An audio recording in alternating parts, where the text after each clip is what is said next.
Welcome back to the Den. It is February 5th, 2026, and I am currently nursing a cup of coffee that definitely has a light dusting of walnut shavings on the surface. It's part of a balanced breakfast, Alex.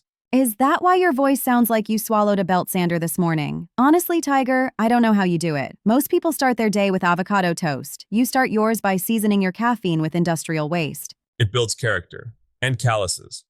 But we've got a lot to get through today. We're looking at some high-tech 3D printing stuff, the reality of carpentry careers in 2026, and a project involving resin penguins that, wait for it, actually makes money. Resin penguins?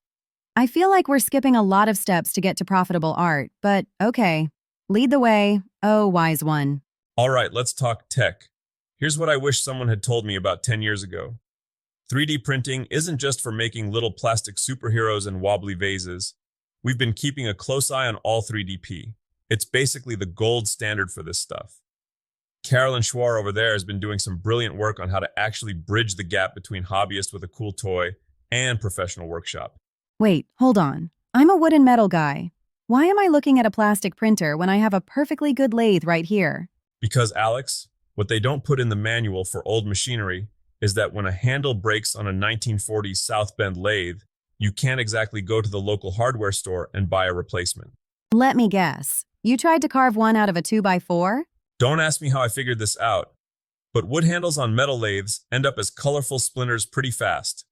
What the old-timers know, but don't always share, is that the new-timers are using 3D scanning and CAD to prototype jigs. I'm using a printer now to make custom dust collection adapters and featherboards that fit my specific, slightly misaligned table saw fence. It's about additive manufacturing, supporting your subtractive tools. Okay, I see the utility. But is it actually pro level yet? Or are we still looking at 14 hours of printing for something that breaks the first time I drop a wrench on it? That's where Schwar's insights come in. It's about understanding the material science. We aren't just printing in PLA anymore. We're looking at carbon fiber reinforced filaments that can genuinely hold up in a shop environment. It's the difference between a prototype and a tool. Speaking of tools, let's pivot to the people using them. You saw that report on the resurgence of apprenticeships in residential building, right? I did, and it's about time. Here's the thing, nobody tells you about the trades.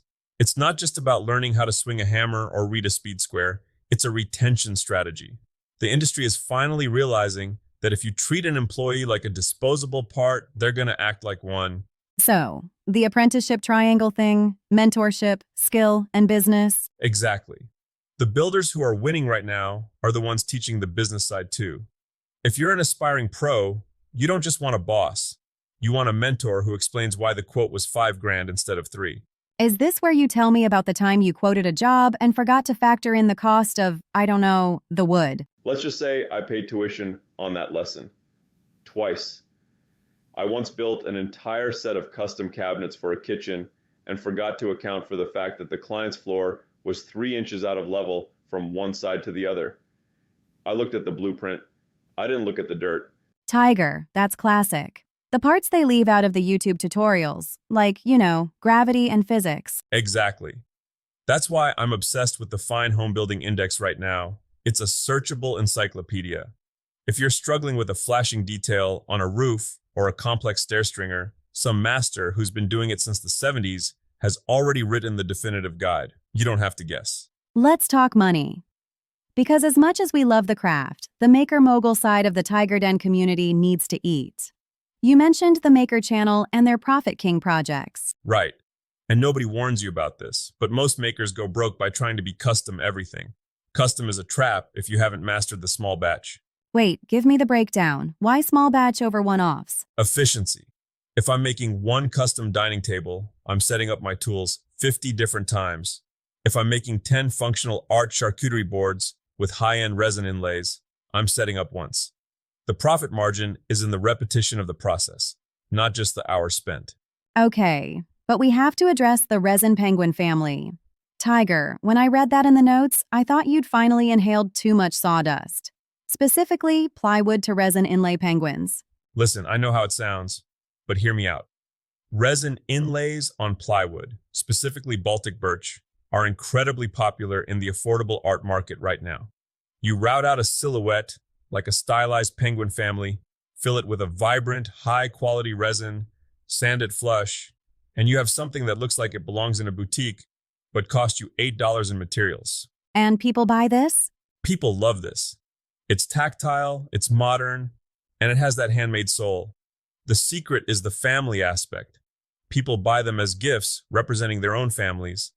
It's emotional marketing paired with CNC or router jig efficiency. It's the kind of high-margin weekend project that keeps the lights on while you're working on your masterpiece.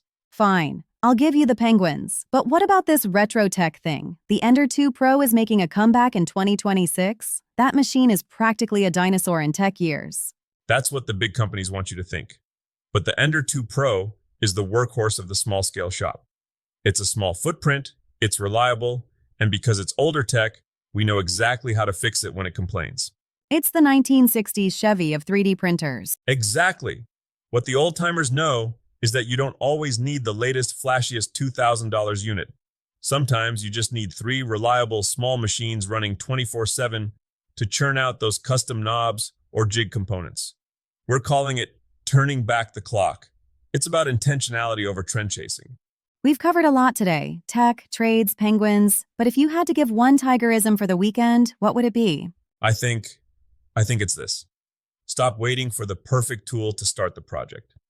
I've seen guys with $5,000 shops who haven't made a birdhouse in 3 years because they're waiting for the right moisture meter. And you're out here drinking sawdust coffee and making resin birds. Precisely. The goal isn't the shop. The goal is the thing the shop produces. Whether you're an apprentice learning the ropes or a maker mogul trying to scale, just go get your hands dirty. Make the mistake. Break the piece of plywood. Learn that one the hard way. A mistake in the shop is just an unplanned design feature if you're creative enough. Unplanned design feature. I'm stealing that for the next time I strip a screw. Take it. It's yours. To everyone listening, go find your Penguin Family project this weekend. Dive into the All 3D Peak guides or the Fine Home Building Index. Just keep making. We'll see you back here tomorrow. Go build something cool, or at least something that doesn't fall over.